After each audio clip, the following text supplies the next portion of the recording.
da glicose. Eu vou começar a falar sobre a fermentação. O que seria a fermentação? Ela é um processo de obtenção de energia. Ela ocorre sem a presença de gás oxigênio. Então, ela trata-se de uma via de produção de energia anaeróbica. Nesse processo, o receptor final de elétrons é uma molécula orgânica. Ela é uma via muito utilizada por fungos e bactérias e células musculares esqueléticas do nosso corpo.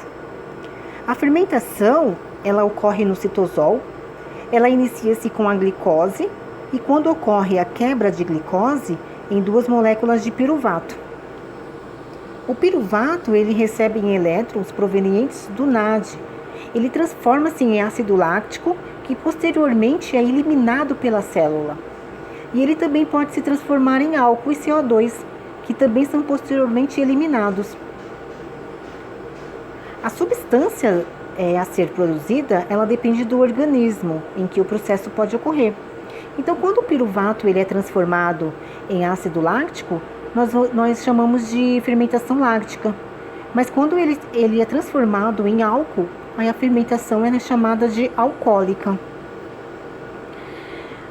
Fermentação respiração anaeróbica. Ela é um processo de extração de energia de matéria orgânica na ausência de oxigênio. A fermentação de respiração anaeróbica, ela é semelhante à respiração celular aeróbica, no sentido que os elétrons extraídos de uma molécula, combustíveis, elas são passadas em uma cadeia transportadora de elétrons, conduzindo à síntese de ATP. Mas que tipos de organismo usam a respiração aeróbica? São alguns procariontes, bactérias e arqueobactérias. Eles vivem em ambientes de baixa concentração de oxigênio e dependem da respiração anaeróbica para quebrar combustíveis. A fermentação e a respiração celular, elas começam da mesma forma, com a glicose, e, portanto, na fermentação, o piruvato produzido na glicose não continua através da oxidação. E o ciclo do ácido cítrico e a cadeia transportadora de elétrons não acontecem. A fermentação alcoólica, ela é realizada por alguns grupos de bactérias e fungos. São as bactérias e leveduras que fermentam açúcares, produzindo o álcool etílico e o gás carbônico, CO2. É um processo denominado de fermentação alcoólica. E nessa fermentação, o NAD, ele doa seus elétrons para um derivado piruvato, produzindo o etanol. Esse é um processo realizado através de duas reações. Na primeira, a molécula de piruvato, ela é quebrada produzindo duas moléculas de acetaldeído, liberando então duas moléculas de dióxido de carbono. Na segunda reação, as duas moléculas de NAD passam seus elétrons para os dois acetaldeídos, transformando-os em duas moléculas de etanol.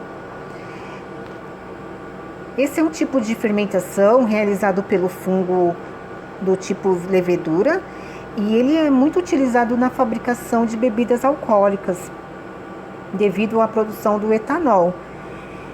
E também é muito produzido na produção de fermento biológico, já que o gás carbônico liberado infla a massa. A fermentação acética, ela é realizada por alguns grupos de bactérias, principalmente as acetobactérias. Ela é a transformação do álcool em ácido acético. Então, primeiro a fermentação alcoólica ela ocorre e o etanol é produzido.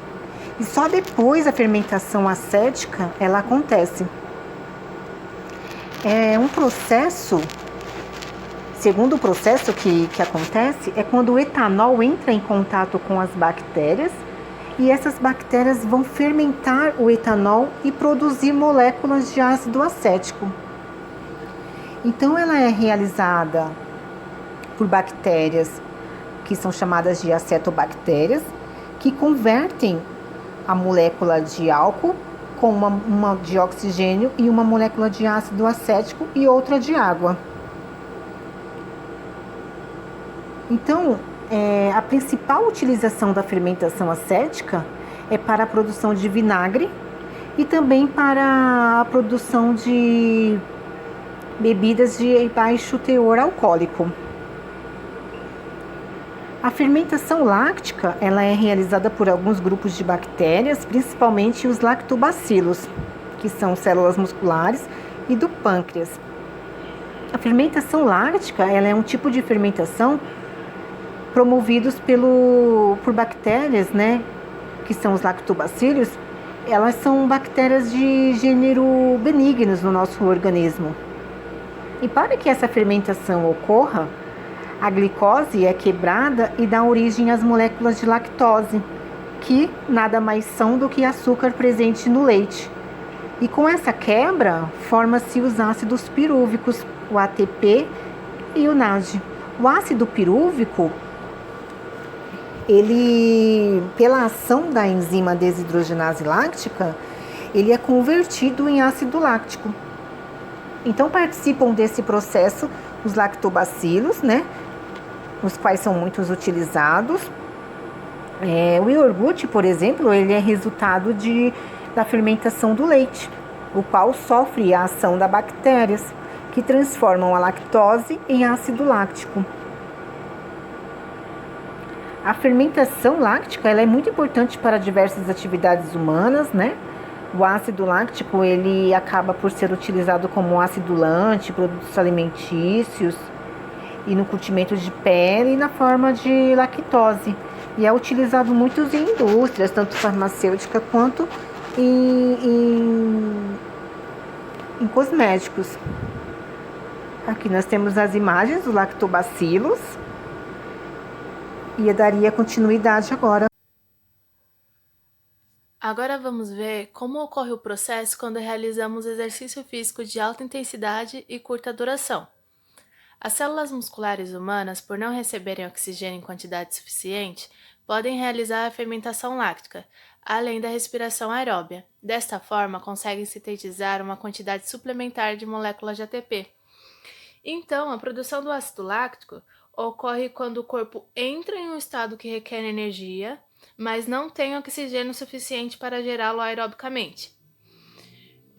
Por exemplo, se um indivíduo está caminhando em um ritmo médio e um cachorro começa a correr atrás, instintivamente essa pessoa vai aumentar a sua velocidade e, aumentando o seu esforço, pode exigir mais oxigênio do que o disponível. Aí, nesse processo, a glicólise entra em uma ação que resultará a produção de ácido láctico. Acreditam também que esse acúmulo de ácido láctico que causa as dores musculares. Esse é o ciclo de Krebs. O ciclo de Krebs é uma das etapas metabólicas da respiração celular aeróbica, que ocorre na matriz mitocondrial.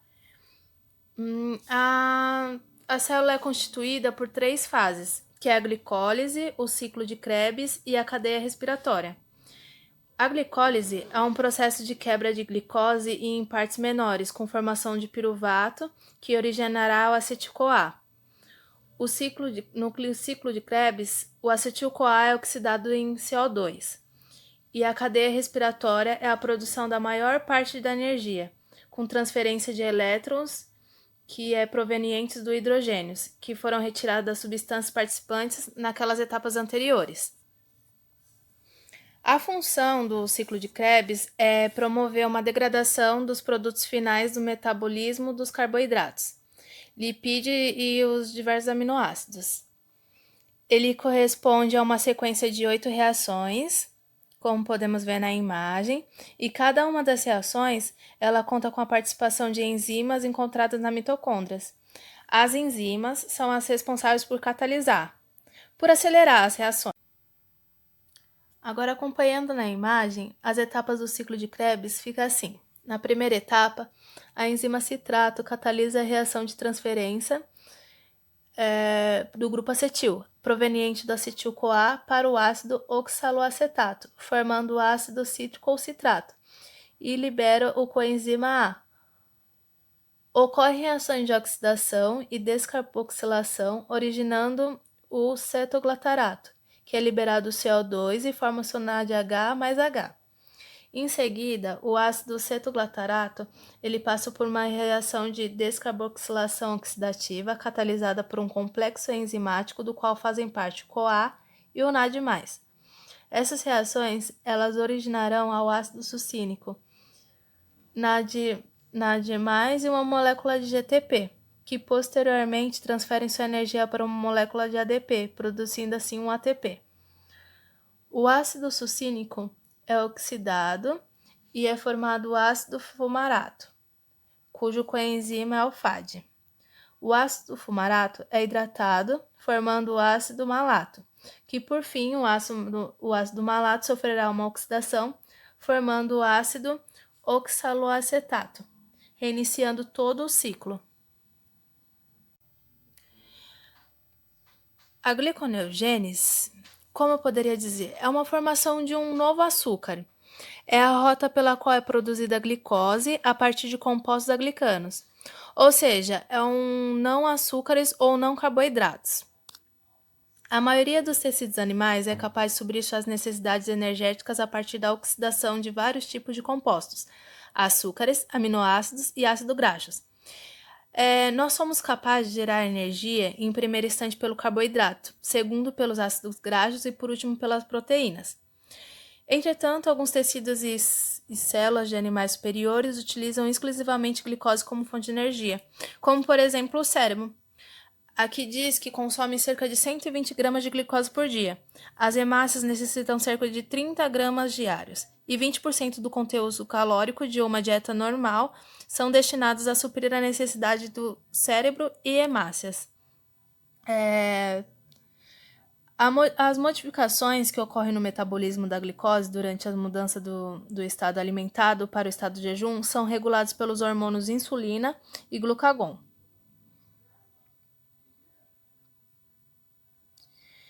Glicogênese é um termo usado para incluir o conjunto de processos pelos quais o organismo pode converter substâncias não glicídicas, como aminoácidos, lactato, piruvato, glicerol e propinato em glicose ou glicogênio, que é o que eu tinha falado anteriormente.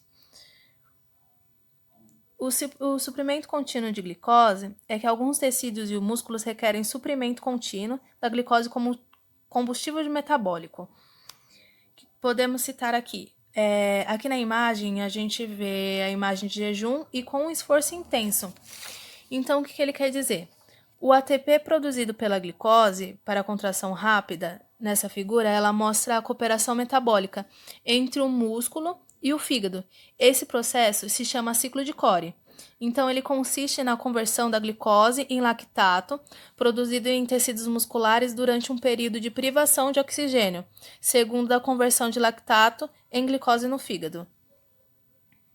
Aqui é a Thaís e a gente vai falar da gliconeogênese, certo? A gente não vai frisar a parte da glicólise, porque essa parte já foi dita pelos grupos anteriores, eles destrincharam todas as 10 reações que acontecem nesse processo. A gente vai se centrar nos desvios que vão sofrer, certo? No processo de gliconeogênese, se a gente for olhar para as 10 reações da glicose, em 3 pontos ele sofre desvios, são 3 desvios, certo? A gente vai frisar esses 3 desvios, falando e centralizando o processo de gliconeogênese, certo? Você pode olhar aqui no processo de glicólise, a glicose vai ser reduzida a piruvato, aqui o negócio é a glicose, certo? Só que no processo de gliconeogênese você pode utilizar o lactato, aminoácidos, no caso ali foi utilizada a alanina, como foi dito anteriormente pelas meninas, sobre o ciclo da alanina, como que acontecia, como que isso era transformada a piruvato, etc. Tudo isso foi dito anteriormente, certo? Na gliconeogênese, é importante lembrar que ele vai querer, ele reduz essas duas, vamos dizer que a gente usou lactato, ele reduz o lactato a piruvato, e aí o objetivo dele é formar o oxalacetato, certo? Depois que ele forma o oxalacetato, o objetivo é fazer o quê? Formar PEP, que é o fosfenol piruvato. Aí depois, sofre todos os processos para fazer a mesma coisa, frutose 1,6-fosfato, para frutose 6-fosfato, glicose 6-fosfato. Se você olhar aqui no início das reações de glicólise, é a mesma, Pode olhar que o finalzinho é a mesma coisa, só que inverso. Da forma como ela acontece é ao contrário. Beleza? A gente vai falar disso mais pra frente. Vamos pro próximo. Então, eu disse que ela sofre 3 desvios, certo? Então, a gente vai olhar aqui pros dois lados. Ó. De um lado tem a glicólise e do outro a gliconeogênese. Como assim ela sofre desvio? Por que essas 3 reações, esses 3 desvios, são chamadas de reações irreversíveis? Porque ele utiliza enzimas diferentes. As enzimas são totalmente diferentes. Se você olhar para o lado, para a setinha vermelha, para o nome da enzima que está de um lado para o outro, você vai ver que eles são extremamente diferentes. Por isso que são chamados de irreversíveis, certo? Então, ó, na glicose, passando rapidinho. A glicose, por meio da hexocinase, forma a glicose 6-fosfato, né? Aí, por uma questão estrutural, né, por ela ser mais isomérica, uma enzima muda a estrutura, formando a frutose 6-fosfato, que sofre a ação da enzima PFK, que é a fosfofrutoquinase. Depois, faz todo o processo até chegar no piruvato, certo? Olha agora para a gliconeogênese. Ó, a gliconeogênese pega o piruvato e forma PEP, certo? De novo, a gente vai falar agora, ó, da gliconeogênese. A gente falou um pouquinho por cima da glicólise e a gente vai falar agora da gliconeogênese. Então, percebe, ó, você tem um piruvato. Esse piruvato vai ser transformado a PEP. Antes, antes, né, de chegar a PEP, é formado o oxalacetato. E aí você tem essa enzima FB-Pas, que a gente vai falar um pouquinho mais lá pra frente, né? E a glicose 6-fosfatase.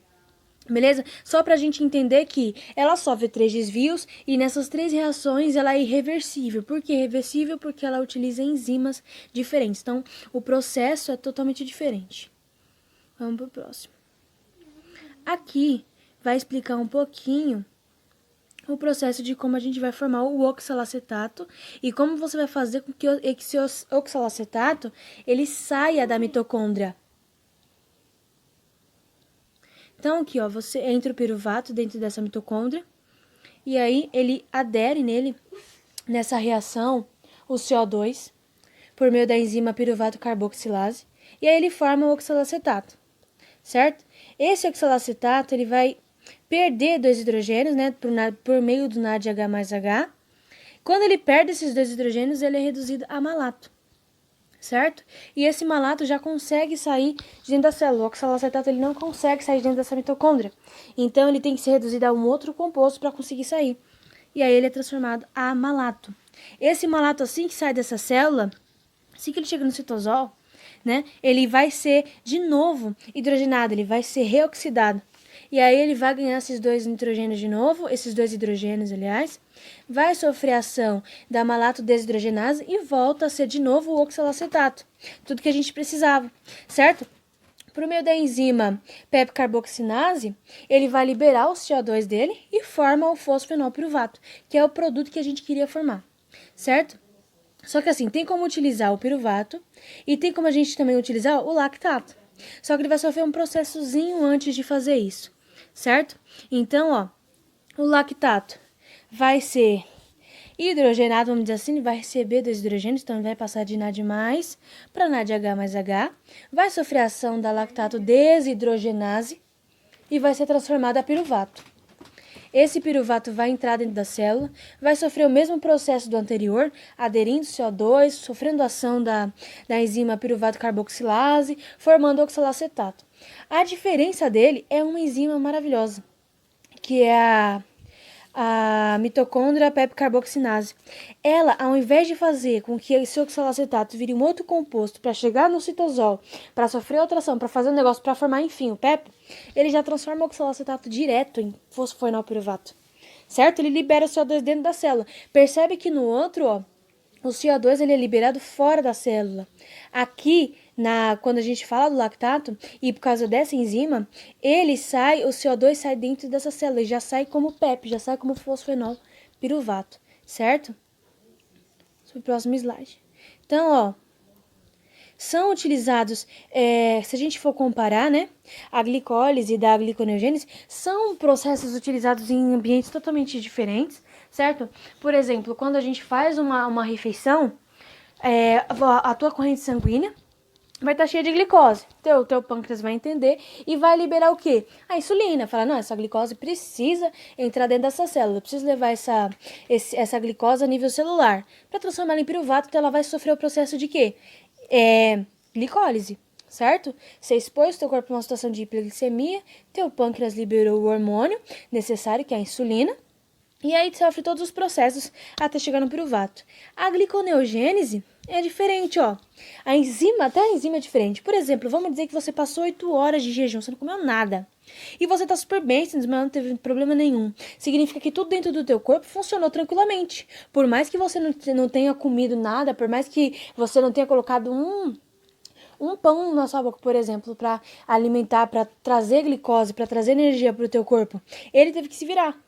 Como que ele teve que se virar? Quando você tá há muito tempo sem comer, o teu pâncreas fala assim, nossa, esse cara tá hipoglicêmico, tem muito pouca glicose no sangue dele, a gente precisa fazer alguma coisa. E aí ele libera esse hormônio, o glucagon, que vai mandar uma mensagem pro seu fígado falando, a gente precisa fazer o processo de gliconeogênese. Esse cara tá com muito pouca glicose no sangue dele e ele precisa manter a estabilidade celular, ele precisa manter a condição do corpo dele em perfeito estado. E aí você começa a realizar gliconeogênese, certo? Aqui é a mesma coisa, ó.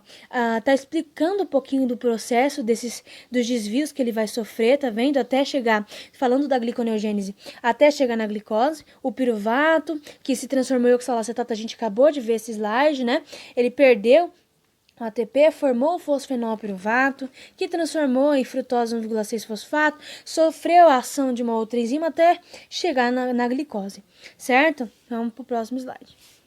Agora vamos entender um pouquinho esse slide aqui, certo? Então vamos lá. Ó, a gente tem a frutose 6-fosfato, beleza? E aí você percebe que a gente está usando duas enzimas, a PFK, que é a fosfofrutoquinase, certo? E a gente tem a FB-Pase 2. Elas fazem processos totalmente diferentes. Como assim? A frutose 6-fosfato, você concorda comigo que ela tem um fosfato no carbono 6? Beleza. Ela foi de frutose 6-fosfato para frutose 2,6 bifosfato. Ou seja, ela ganhou um fosfato a mais.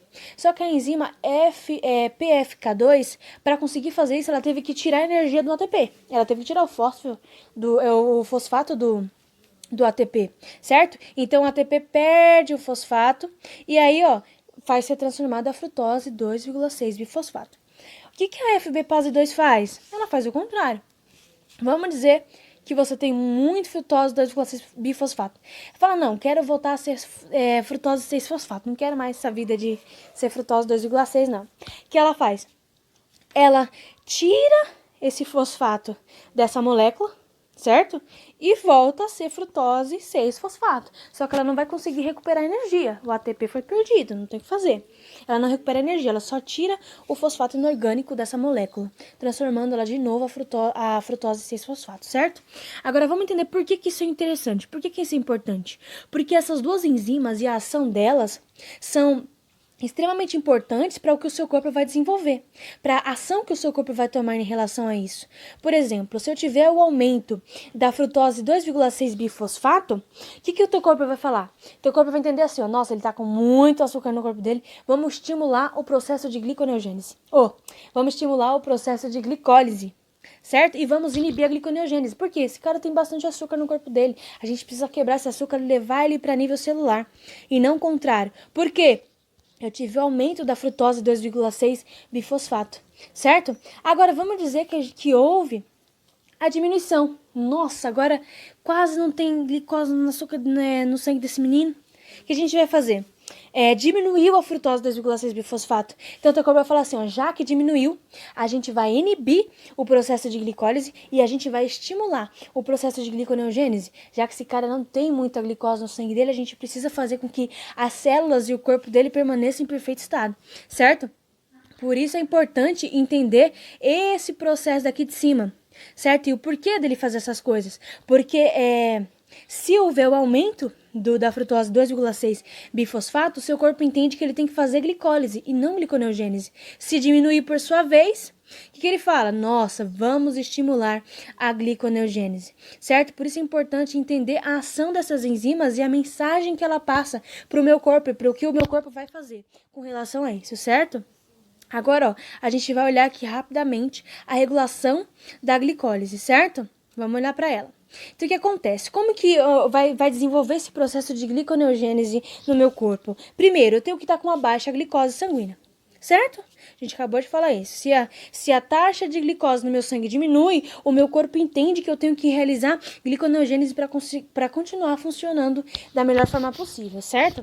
Então, se eu tive baixa na glicose sanguínea, consequentemente, o meu pâncreas vai liberar um hormônio, certo? Para avisar o meu fígado que ele vai ter que começar a fazer o processo, certo? Beleza. Aumento das AMPCs, certo? Essas AMPCs, elas são ativadoras de proteínas quinase, certo? Vai dizer assim, ó, comece aí, por favor, a quebra desse negócio, pelo amor de Deus. É tipo isso. Aumenta a fosforilação da enzima, certo? E aí aqui uma coisa que a gente tem que se atentar. Eu vou ativar a FB-Pase e vou inativar a PFK2, certo? A gente viu a função dessas enzimas no corpo e no que elas faziam quando há diminuição. Claro que se eu vou começar o processo de gliconeogênese, se eu ativar a PFK2, eu tô falando pro meu corpo que eu tenho que continuar fazendo o processo de glicólise. E eu não quero. Então, o que eu vou fazer? Eu vou dizer que a enzima que vai funcionar perfeitamente no meu corpo vai ser a que faz o processo de gliconeogênese e vou inativar a que faz glicólise, certo? Então, ó, houve a diminuição da PF, da frutose 2,6 bisfosfato, certo? Então, ela vai inibir a enzima que manda a mensagem para o meu corpo de que eu tenho que fazer glicólise e ela vai ativar a enzima que vai fazer o processo de gliconeogênese. E aí você tem um aumento da gliconeogênese consequentemente. É como se fosse uma sequência de cadeias que vai um tocando outro, tipo um dominó que vai caindo e ativando o outro, certo? Então vamos lá, a gente vai falar de duas coisas super importantes, que é o catabolismo e a biossíntese. A gente vai falar a gente falou de ácidos graxos, né? Então a gente vai falar do catabolismo e da biossíntese de lipídios, né? Dos ácidos graxos aí. E aí, vamos lá então. Aqui tem alguns resuminhos, eu não vou entrar muito nessa parte, tá? Para falar sobre isso, a gente vai falar mais da questão lipídica mesmo. Aqui são alguns exemplos, tá vendo? De quebra.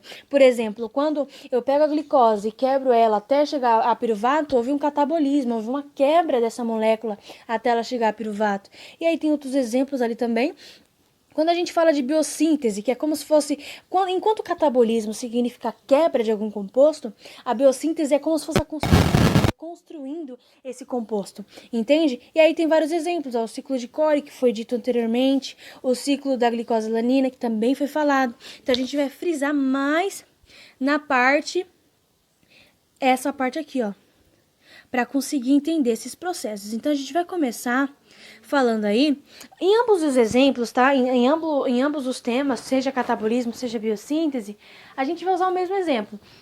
A gente vai pegar o ácido palmítico, para dar o exemplo tanto de catabolismo quanto de biossíntese. Eu espero que fique bastante claro pra gente, certo? Quando é catabolismo, eu estou falando de uma beta-oxidação. São 2 átomos de carbono, que é acetil-CoA. Para formar acetil-CoA, eu vou precisar de 2 átomos de carbono. Isso acontece dentro da mitocôndria e eu vou ter a formação do NAD e do FAD, beleza? Agora a gente vai ver um videozinho para conseguir entender isso de forma mais clara. Então, ó, vamos olhar para esse videozinho aqui para conseguir entender. Tá vendo essa dupla OH? Ela vai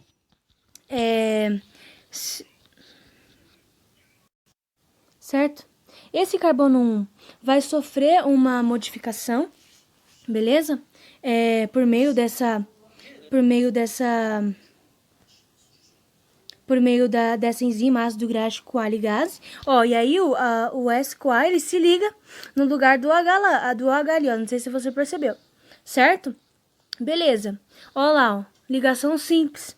O FAD vai ser levado a FADH2 por meio da acetil-CoA desidrogenase, beleza? E aí, ó, naquele lugar ali, ó, onde só tinha uma ligação simples, eu ganho uma dupla, beleza? Eu formo uma ligação dupla.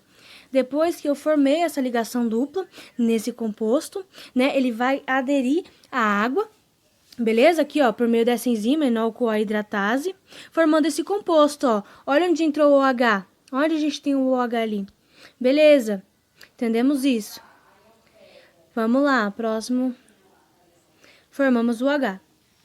Depois que a gente formou esse OH, ó, esse NAD vai ser oxidado, lá, oxidado a NAD H mais H, por meio da do hidroxiacil-CoA, deshidrogenase. Olha lá, percebe? Não tinha o OH? Ganhou uma dupla e perdeu o hidrogênio, tá vendo? Formando o cetoacil-CoA. Esse vai sofrer um paracionamento. E aí, ó, eu formei a minha primeira molécula de acetil-CoA por meio da triatase. Formei o acetil-CoA. Essa parte aqui, ó, vai se ligar de novo à molécula grandona lá, por meio dessa enzima, ó, triolase, CoASH. Ela vai pegar e vai se ligar de novo na cadeia, só que agora ela vai se ligar com menos 2 carbonos. Então, o que é importante aqui a gente entender? Vai sendo formado o acetil-CoA de 2 em 2 carbonos. Então, ó, se eu tinha 16, certo? Quando eu passar por todo esse processo, eu perdi 2 hidrogênios, formei FADH2 e NADH. Quando chegar em 14, ele sofreu o processo de novo, ele vai formar o acetil-CoA, o FADH2 mais NADH e perdeu 2 hidrogênios para formar esse acetil-CoA. É isso que é importante a gente entender do catabolismo de lipídio, certo? Beleza. Agora que nós já entendemos o processo de catabolismo, a gente entendeu mais ou menos o que acontece ali, a gente vai falar de biossíntese, que é totalmente ao contrário disso que a gente tá falando, né? Enquanto um quebra, você viu, a gente pegou uma molécula de ácido palmítico com 16 e a gente reduziu ela 2 até formar o acetil-CoA, certo? É importante a gente entender isso. Então, vamos lá. Vamos ver esse videozinho para ilustrar bem o que a gente precisa dizer sobre biossíntese. Certo? Então, ó, eu tenho acetil-CoA dentro dessa minha mitocôndria, só que percebe que ele não consegue sair como acetil-CoA, certo? Ele vai precisar de outros meios para conseguir sair daí, beleza? Ótimo. Então, ó, eu tenho acetil-CoA. Quando o acetil-CoA se junta com o oxalacetato, eu formo o citrato. E esse meu citrato, ele consegue sair de dentro da mitocôndria, certo? Então, ele sai de dentro da mitocôndria e fora dessa mitocôndria, ele vai voltar de novo a ser um oxalacetato e um acetil-CoA. Presta atenção que é nessa que a gente vai se ligar, ó. É essa reação que a gente vai olhar. Essa acetil-CoA até se transformar em ácido graxo, beleza? Então, depois que a gente entendeu isso, não precisa nem continuar o resto do vídeo. Ele vai explicar o oxalacetato, que vira malato, certo? Que libera CO2 e transforma em piruvato. A gente já falou disso anteriormente naquele exemplozinho da mitocôndria. A gente vai frisar e centrar essa reação aqui, ó, da acetil-CoA até chegar em ácidos graxos, beleza? Para isso, a gente vai utilizar uma imagem que eu espero que fique claro para a gente conseguir entender esse processo de forma mais objetiva. Então, ó, vamos olhar essa imagem, certo? Quando você olha lá no slide da biossíntese, você vê que lá o negócio não é acetil-CoA, o negócio lá é melanil-CoA, certo? O acetil-CoA não são 2 carbonos? O melanil são 3 carbonos. Mas como que eu chego para transformar esse melanil, certo? Eu pego a acetil-CoA, vou reagir ela com o CO2, certo? Para conseguir colocar esse CO2 dentro da molécula de melanil, eu vou gastar um ATP. Certo? A gente vai entender por que é importante esse CO2 dentro dessa molécula, certo? Para a gente começar a construir essas moléculas, a gente vai utilizar esses dois aqui, ó. O ACP-SH e o cis. Como assim? Chega a molécula aqui para mim, ó, de melanil. Tá vendo? Ó, 3 carbonos e o CO2 aderido nessa molécula. Beleza? Antes, ele foi incentivado, vamos dizer assim, essa reação ela começa com acetil, certo? Com acetil-CoA. Olha lá, duas moléculas de carbono. O acetil é a primeira molécula que o ACP-SH ele recebe. Quando ele recebe essa molécula, ele manda para o cis-S, certo? Então ele pegou daqui essa primeira molécula e mandou para o cis. O cis ficou lá esperando bonitinho lá. E aí veio outra molécula para o ACP-SH, que já é o melanil, certo? A primeira molécula é acetil-CoA, mas depois é tudo melanil. Beleza? Ó, 3 átomos de carbono.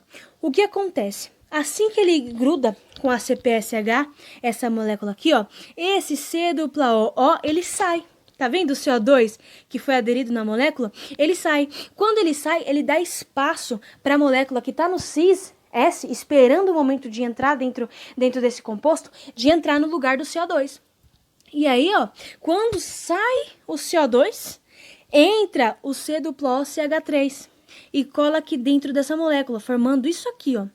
Formando essa imagem aqui. Tá vendo? Dupla O, CH3. Só que aí, ó, se você olhar, a gente está usando os dois exemplos, tanto de catabolismo quanto biossíntese e o ácido palmítico, que é mais ou menos isso aqui, ó. É uma molécula de 16 carbonos e ele só tem o dupla O, ó, aqui na pontinha. Não tem nenhuma dupla no meio da cadeia, são todos carbonos saturados, certo? E se você olhar aqui, ó, tem uma duplinha aqui, ó. Tá vendo que tem uma duplinha aqui? Então a gente tem que dar um jeito de tirar ela. Como que eu vou tirar ela? A molécula de NADPH mais H. O que essa molécula de NADPH mais H faz? Ela fornece hidrogênio para essa molécula. Quando ela fornece hidrogênio para essa molécula, ela quebra a ligação de oxigênio e gruda um oxigênio nesses carbonos, certo? Ó, grudou o vermelho aqui e o vermelho aqui. Aí esse composto de cima, ó, ele se junta e forma água, então isso aqui sai em forma de água. E aí você forma isso aqui, ó, uma dupla. Você conseguiu tirar esse C-O, certo? Só que ainda ficou uma dupla entre os carbonos. Então, eu vou precisar utilizar outra molécula de NADPH mais H para quebrar essa ligação dupla e deixar só a ligação simples. Então, ó, percebe? Quando entra os dois hidrogênios, ó, quebra aquela ligação e agora eu só tenho carbonos saturados no meio da cadeia. E isso vai ficar acontecendo até eu formar os 16 carbonos. Então, ó, a primeira molécula que eu recebi no ACP-SH foi o acetil-CoA, não foi? Beleza, ele tá esperando a hora dele lá no cis-S, beleza? Aí vem uma molécula de melanil. Essa molécula de melanil, como a gente já falou no processo de reação anterior, ela tem um CO2 no composto dela. Esse CO2 vai sair. Quando ele sai, ele dá início de novo ele dá lugar para a molécula que está no cis esperando entrar e vai fazendo esse processo de novo até construir os 16 carbonos, certo? Utilizando essas moléculas de NADPH mais H para quebrar as duplas que tiverem, para que no meio dessa minha reação só tenha ligações simples, certo? Para a gente conseguir entender isso aqui de forma bastante clara, certo? E basicamente desse processo é isso. Ele vai ficar se repetindo até formar os 16 carbonos, certo? A minha primeira molécula, que é o acetil-CoA, né? Veio pro ACP, subiu pro cis e tá esperando o momento dela. Veio a molécula de melanil, beleza? Quando ela veio com a molécula de melanil, ela libera o CO2 que dá lugar para a molécula que tá em cima, esperando no cis, entre na molécula dela de novo. Aí eu uso o NADPH mais H para quebrar as duplas e deixar com que a minha reação do meio fique apenas entre carbonos saturados. Utilize isso umas 2 vezes para conseguir quebrar todas as ligações e basicamente a gente terminou o nosso processo de biossíntese. Ele é bastante simples de a gente entender. São diferentes, quando eu falo de catabolismo, eu estou falando de quebra. A gente utilizou o ácido palmítico para os 2 exemplos, tá? Em um, a gente foi quebrando, tinha os 16 carbonos. A gente foi quebrando esses carbonos de 2 em 2 para formar acetil-CoA. E no outro, a gente foi pegando, né, para construir os 16 carbonos a partir de uma outra molécula, que é o melanil, certo? Essa reação aqui, ó, onde eu junto o acetil-CoA mais o CO2, né? O acetil-CoA, ele tem dois átomos de carbono, certo? O melanil tem 3. Por que 3? Olha esse CO2 aqui. Ele foi imprescindível para esse processo acontecer, certo? Se não tivesse nada aqui para dar lugar para a molécula que está no cis esperando o momento dela entrar, isso nunca ia acontecer, tá? Então esse processo é repetitivo. Ele vai fazendo esse processo até formar os 16 carbonos, beleza? Eu espero que tenha ficado compreensível e a gente tenha conseguido entender bem essas partes. Agora vamos falar da glicogênese e glicogenólise. O que elas são? Metabolismo do glicogênio. Glicogênio é o polímero de glicose, que é o excesso de glicose no nosso organismo que é convertido em formas poliméricas de armazenamento. Elas são encontradas principalmente no fígado e no músculo. E o que é a glicogenólise? É a degradação do glicogênio. Já a glicogênese é a síntese do glicogênio. Aqui temos um quadro comparando a glicogenólise com a glicogênese. Na glicogenólise, temos a catalisação dos resíduos de glicose do glicogênio. Glicogênio, ela tem N resíduos de glicose. E ela quebra sempre na ligação alfa 1,4. O glicogênio fosforilase, ele vai entrar na molécula e vai retirar um resíduo de glicose, gerando uma glicose 1-fosfato. Então, a enzima fosfoglicomutase converte a glicose 1-fosfato em glicose 6-fosfato. No músculo, pode entrar na glicólise, essa glicose 1-fosfato, ela pode entrar na glicólise no músculo para gerar energia para a contração muscular. E aí, então, para converter essa glicose 6-fosfato em glicose livre, é necessária a ação da enzima glicose 6-fosfatase. Já a glicogênese tem um processo invertido da glicogenólise, pois ela vai formar as ligações glicosídicas, gerando glicogênio. Seu ponto de partida é a glicose 6-fosfato, que no fígado é a glicose livre catalisada pela glicoquinase, tá? Essa reação, ela tem consumo de ATP, ela tem consumo de energia. Então, a mesma enzima usada na glicogenólise, essa fosfoglicomutase, ela converte essa glicose 6-fosfato em glicose 1-fosfato. E o produto dessa reação, que é a glicose 1-fosfato, é convertido em UDP-glicose, pela ação da UDP-glicose pirofosfatase.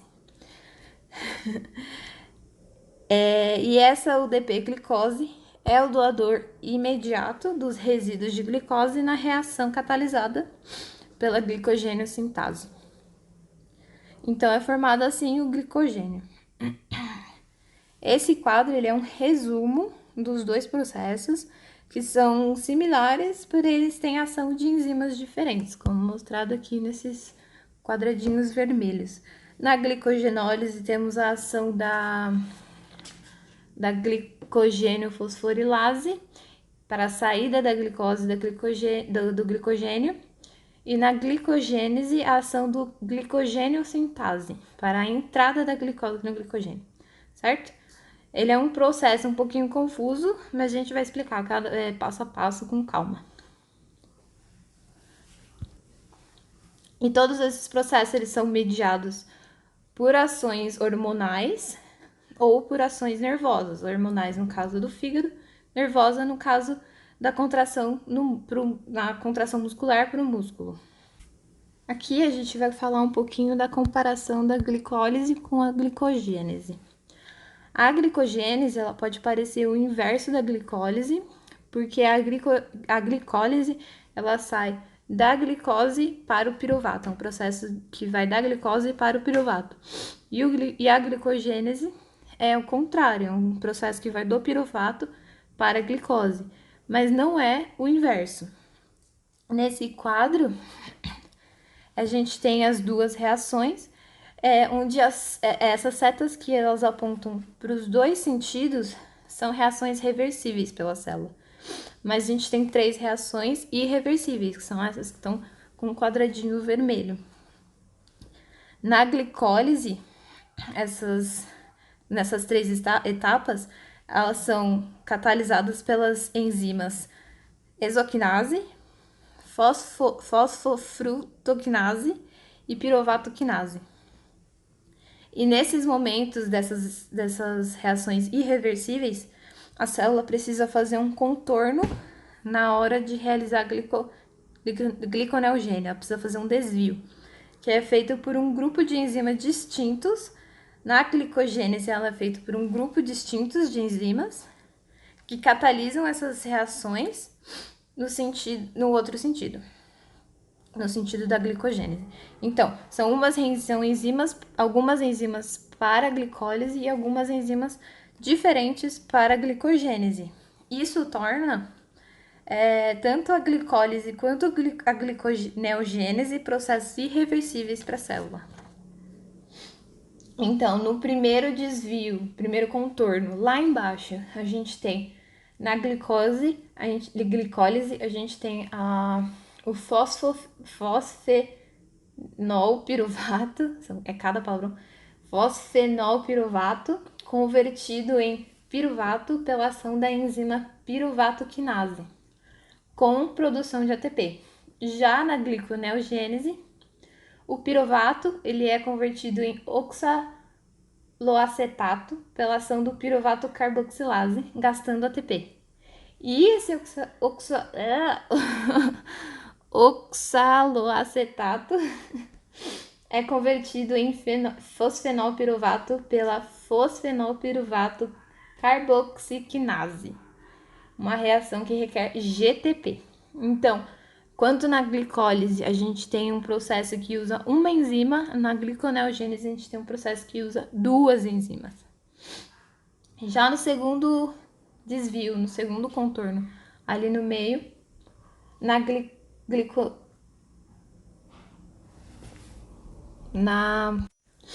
glicólise, a gente tem a frutose 6-fosfato convertida em frutose 1,6-bisfosfato pela fosfofrutoquinase 1 mediante a quebra de ATP.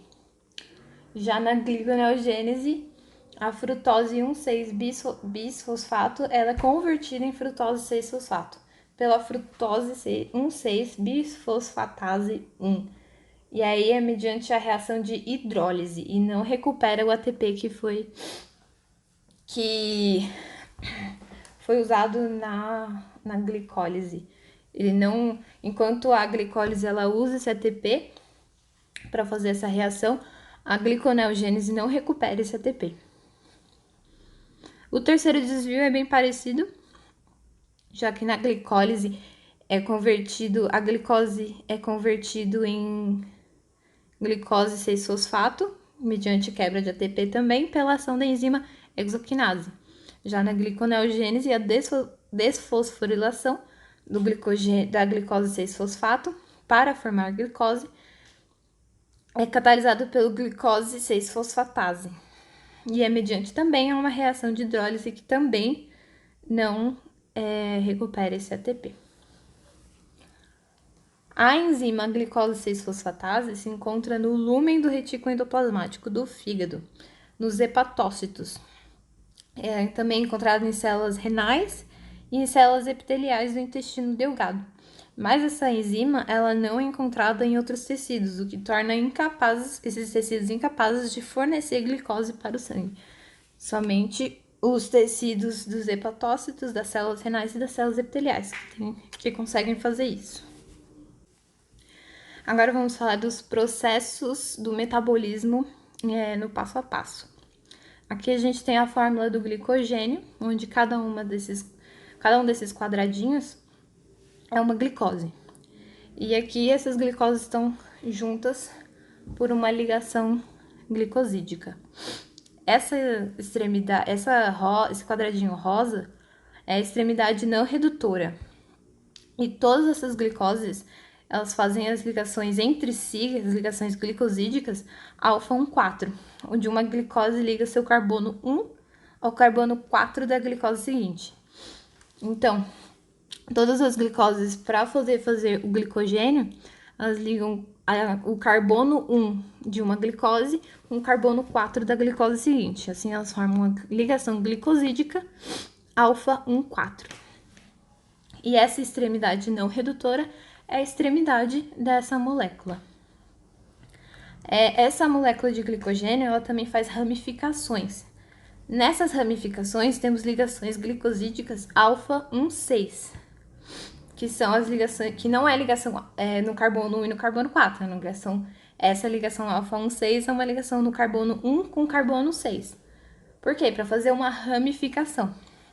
Essas ramificações, elas tornam o glicogênio mais solúvel em água e tornam a síntese e degradação mais rápidas também, já que as duas ocorrem a partir das extremidades.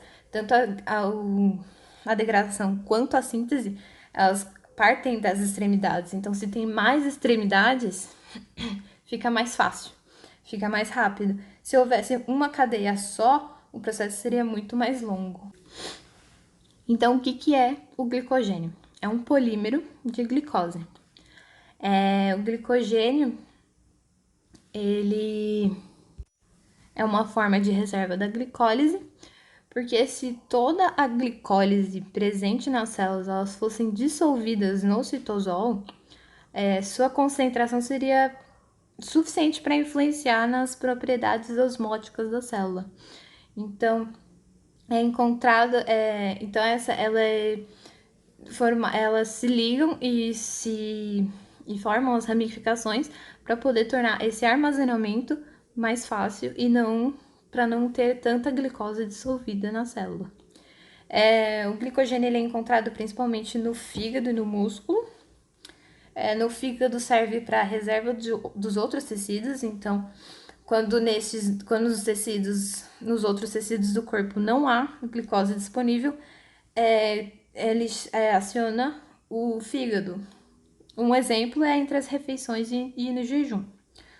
E também temos no músculo, que fornece fonte de energia rápida para o metabolismo anaeróbico e aeróbico.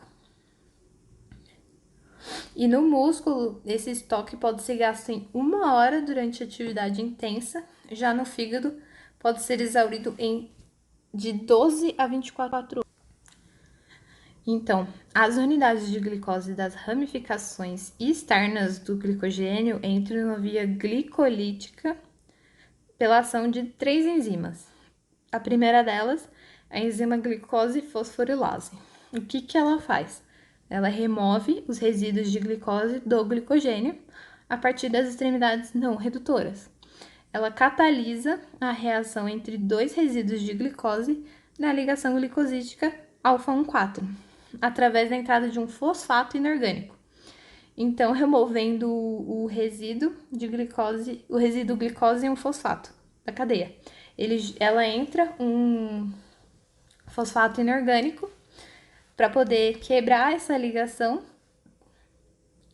Esse fosfato ele substitui a ligação que essa glicose da extremidade teria com a outra glicose que ela está ligada. Então, esse fosfato ele se liga no carbono 1 e ele substitui essa ligação. Então, esse resíduo de glicose que o fosfato se ligou se desprende da cadeia, deixando o glicogênio com N-1 resíduos. Já que essa glicose foi perdida. Essa enzima, a glicogênio fosforilase, ela libera os resíduos de glicogênio 1 a 1. E é por isso da necessidade das ramificações para ter várias extremidades. Porque como ela tira de 1 a 1, se fosse de 1 a 1 da molécula inteira, demoraria muito tempo. E essa enzima ela somente cliva as ligações alfa 1,4, ela não cliva as ligações da ramificação, que é a alfa 1,6. Ela para de clivar 4 resíduos de glicose antes da ramificação. Ela usa uma reação semelhante à hidrólise, mas que usa um fosfato inorgânico no lugar da água, e também que acaba preservando parte da energia por causa da formação de éster de fosfato, que é a glicose e um fosfato. E quando a glicose está aderida a esse fosfato, ela não consegue passar pela membrana na célula, o que prende essa glicose dentro da célula. Isso é muito importante para os músculos, porque diferente do fígado, os músculos eles querem essa glicose para ele mesmo. Ele não quer mandar essa glicose para a circulação sanguínea. A segunda enzima é a enzima desramificadora. Ela tem duas funções. A primeira é a transferase. Essa enzima desramificadora transferase, ela transfere, por isso chama transferase, ela transfere 3 daqueles 4 resíduos que a glicogênio fosforilase deixou. Então, ela pega 3 dos 4 resíduos e transfere para outra extremidade. Ela forma, então, ligações alfa-1,4, que essa enzima glicogênio fosforilase pode voltar a clivar. Então, ela pega os 3 dos 4 que sobraram, coloca em outra extremidade e a glicogênio fosforilase continua naqueles 3 na outra extremidade. E acaba restando, então, uma glicose, um resíduo de glicose, que é a da ramificação, que tem a ligação alfa-1,4. E é onde entra a ação da segunda função da enzima desramificadora, que é a função alfa-1,6 glicosidase. Essa enzima, ela rompe essa ligação alfa-1,6 por hidrólise, e essa glicose, ela sai pura, ela não sai com fosfato. Então, só para lembrar, para recapitular e para poder lembrar qual enzima é qual e o que faz qual. A glicogênio fosforilase é uma enzima que cliva a glicose, retirando-a do glicogênio por fosforólise. É por isso que é glicogênio fosforilase. Usa fosforólise, usa um fosfato inorgânico para tirar a glicose do glicogênio. A desramificadora transferase, ela transfere os 3 resíduos da ramificação para outra extremidade. E a desramificadora alfa-1,6 glicosidase, ela quebra as ligações alfa-1,6 por hidrólise. Por fim, temos a terceira enzima, que é a fosfoglicomutase. Ela converte a glicose 1-fosfato em glicose 6-fosfato, mudando o fosfato do carbono 1 para o carbono 6. Se esse processo de glicogenólise estiver ocorrendo nos músculos, ele acaba aqui, porque a glicogênio 6-fosfato, ela entra nessa glicólise e gera energia para o músculo. Já se ela estiver ocorrendo no fígado, é necessária a ação de mais uma enzima, a glicogênio 6-fosfatase, para retirar esse fosfato inorgânico da glicose. Porque o que o fígado precisa é enviar essa glicose para a corrente sanguínea, para que alcance o tecido que precisa dessa glicose. E o que eu falei mais cedo também, no músculo não tem essa enzima glicose 6-fosfatase. Por isso também que ele não tira esse fosfato da glicose e não manda para a corrente sanguínea. E esse processo da degradação, diferente da síntese, diferente da glicogênese, essa degradação, a glicogenólise, ela não há gasto de energia, ok? Olá, hoje eu vou falar sobre a síntese de glicogênio. Bom, o glicogênio ele é sintetizado por uma via diferente da via de degradação. Como assim? Nos slides anteriores, vocês visualizaram basicamente como é essa via de degradação de glicogênio. Agora eu vou explicar como funciona a síntese de glicogênio, ou a glicogênio-sintase. Tudo bem? Então, uma dessas diferenças já é que a síntese há gasto energético, já a degradação não há gasto energético. Bom, aqui no nosso segundo tópico está dizendo síntese, repetida adição de resíduos de glicose às extremidades de um núcleo de glicogênio. Como assim? São adicionados uma célula de glicose nas extremidades de um núcleo de glicogênio pré-formado. O glicogênio ele já está pré-formado, tudo bem? Resultando assim no glicogênio N mais uma glicoses. Porque o núcleo de glicogênio, como ele está pré-formado, ele já tem um número N de glicoses nele. Ok? Bom, a glicose inicial deve estar sob forma ativada, ligada a um nucleotídeo de uracila, constituindo a uridina de fosfato glicose, a UDP-glicose. Como assim? A glicose inicial deve estar sob forma ativada. A célula de glicose, ela deve se tornar uma energia rica, deve se tornar rica em energia livre, tudo bem? Ela tem que ter muita energia para estar fazendo essa ligação com o glicogênio. Então, um catalisador para que dê essa energia para a glicose é formado pela uracila, que com a uracila é constituído a UDP-glicose, que é basicamente a enzima que catalisa a síntese de glicogênio, tudo bem? No caso, a glicogênio sintase. Essa é a enzima.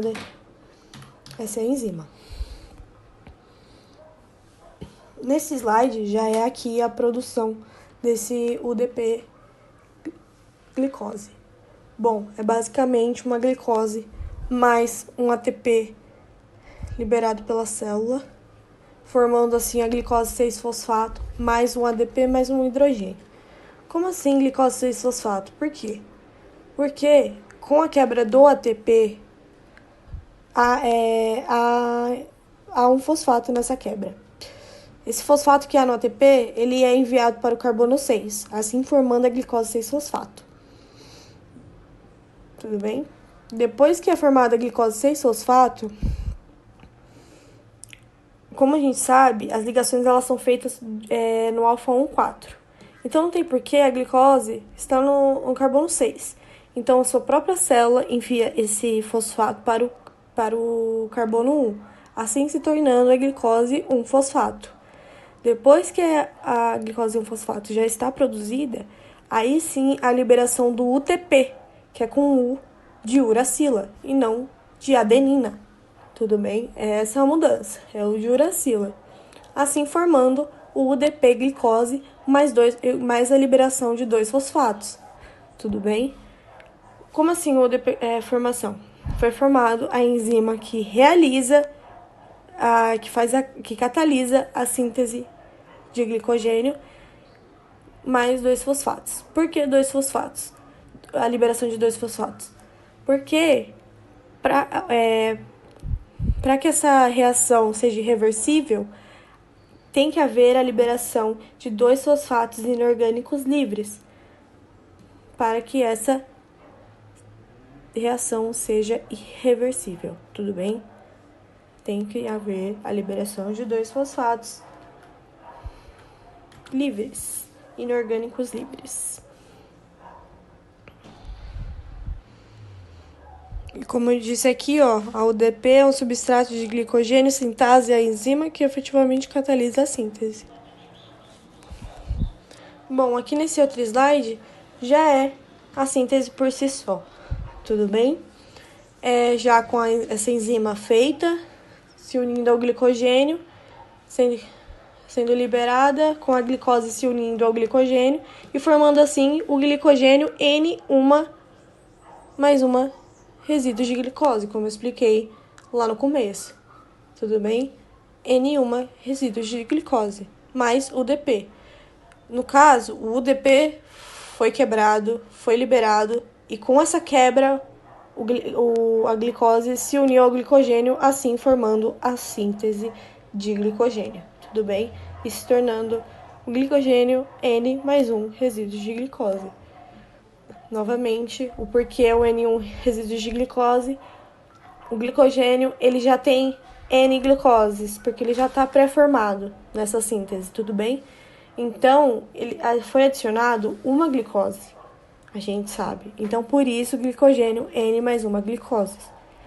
E embaixo já tá os outros processos, nucleosídeo de fosfatossinase e a pirofosfatase, e a reação geral aqui da síntese de glicogênio. Vias opostas da degradação e da síntese de glicogênio. Nos últimos slides foram explicado para vocês como funciona a degradação, chamada como glicólise, ou a síntese de glicogênio, a glicogênio sintase.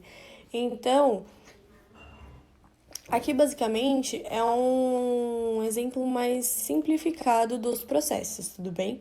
Começando aqui embaixo pela glicose, subindo aqui para o glicose 6-fosfato, indo para a glicose 1-fosfato, depois aqui tendo essa divisão aqui, indo para o DP-glicose e o fosfato aqui indo pela linha de degradação, tendo essa liberação de fosfato, fazendo a degradação do glicogênio.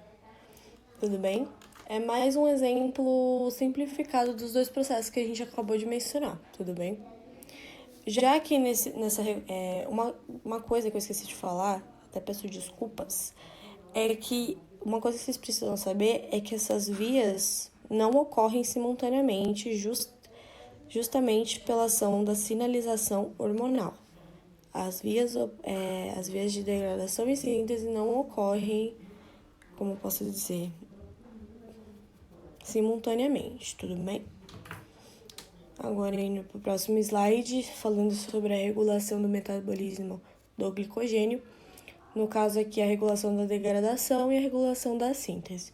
Aqui, na regulação da degradação, a gente pode ver que uma das coisas que mais atua aqui é o glucagon, fazendo aqui o estímulo hormonal ao músculo, a adrenalina, né?